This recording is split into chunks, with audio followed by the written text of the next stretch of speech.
Hello everyone, this is News Reporter Jack reporting to you live from Harlem. As you know, today we're going to find out about a different type of animal.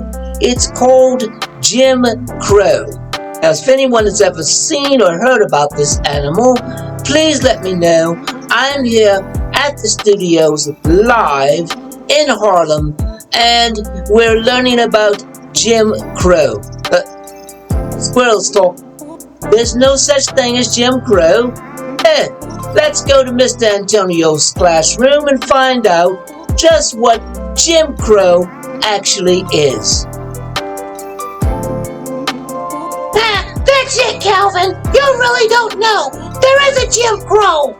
And look, my yarmulke came off too. Yeah, you should learn more, Calvin. Oh yeah, Ari? Well, I just need to tell you that if you think I live in Harlem. I don't know any birds named Jimmy. Not one. And you're going to sit there and say, I don't know what Jim Crow is. Come on.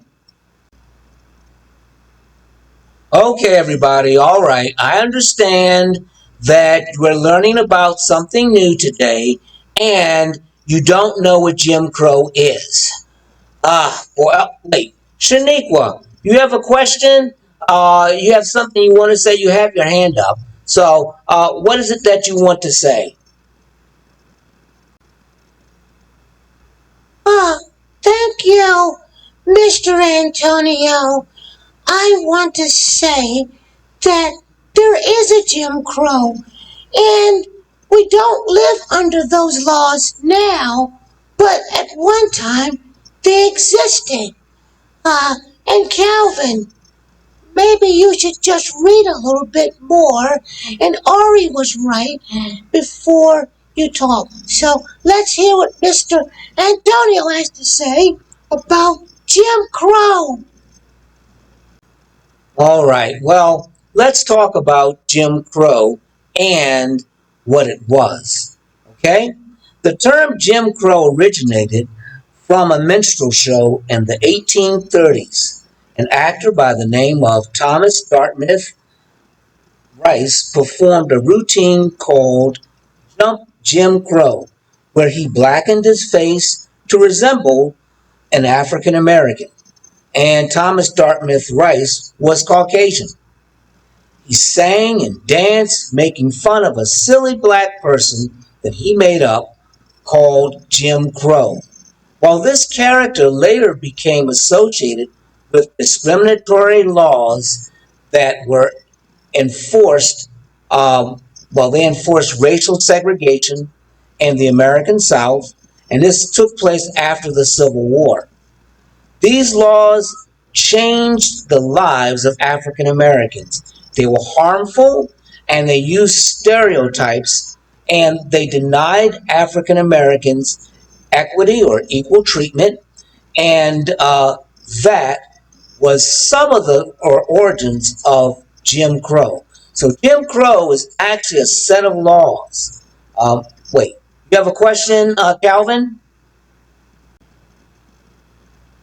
Yeah, I have a question. I thought Jim Crow was the name of a bird. Hey, now I'm finding out it's not. And how is it that Ari knows everything? And Shaniqua? Yeah, I want to know how they know everything, and they're trying to say I don't. Look, it's not fair, and it's not right. Well, Ari probably read as a classroom assignment, and he did some studying too to find out what Jim Crow is all about, and I'm sure Shaniqua did the same thing. But Jim Crow was laws that were enacted by states and local governments, and this was in the southern part of the United States in the late 1900 and early 20th century. These laws enforced racial segregation. Jim Crow became a term that was used to identify with African Americans, and these laws were enforced up until 1965. Now, there were formal and informal segregation policies presented all throughout the United States as well, and in several states that were not, well, like I said, all throughout the United States. Now, they had to deal with public accommodations. For example, some people, if they were African American, you couldn't go eat at certain restaurants. Well, that was what Jim Crow was. It was a terrible thing that white people primarily did to African Americans. This took place primarily after the Civil War. Now, just to let you know that the people that you see today uh, actually didn't have anything to do with Jim Crow laws, and a lot of those lawmakers have passed away. And if they haven't passed away or they haven't died, they're no longer in power. Jim Crow laws uh, primarily do not exist in the United States. So, okay, you have a question, Shaniqua?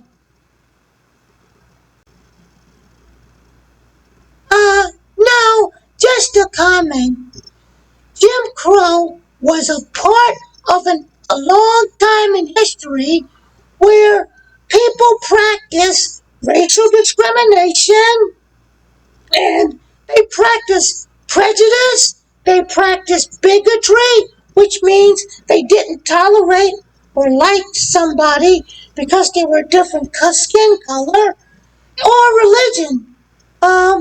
And they also practiced racism where they denied people opportunities or access to things based on the color of their skin. This was wrong, and Jim Crow should never come back, and we should not look back on it and say, oh, that was a good time, because it wasn't. So, that's what I wanted to say. And Calvin, please read things, because if you don't, it's like they say in history, if you don't know your history, you're doomed to repeat it. That's all. Well, that's true. We have to learn from our mistakes, and that's something that a lot of people have done. They've learned from their mistakes. And it was a mistake to have Jim Crow laws, and it was a mistake to discriminate against people. And another part about Jim Crow laws, they were set up by, by whites in the South. And one thing that they wanted to do was they wanted to make sure that African Americans couldn't vote, and also they wanted to destroy any economic gains by African Americans. And that's one of the reasons why a lot of African Americans moved to the North. Well, that's all that I have to say for today. Calvin, you have a question? No, I don't have a question. I apologize, Ari. I thought I knew my history, and I learned today I don't know everything, so I'm gonna have to read. And please make sure your yarmulke stays on your head. That's important. Oh, and I'm gonna make sure I read because I want to make certain that I'm not one of those people that forget about the past and then I have to repeat it all over again. That would not be a good thing. Hey, you guys take care. Jim Crow was bad, and we'll see you next week. Bye!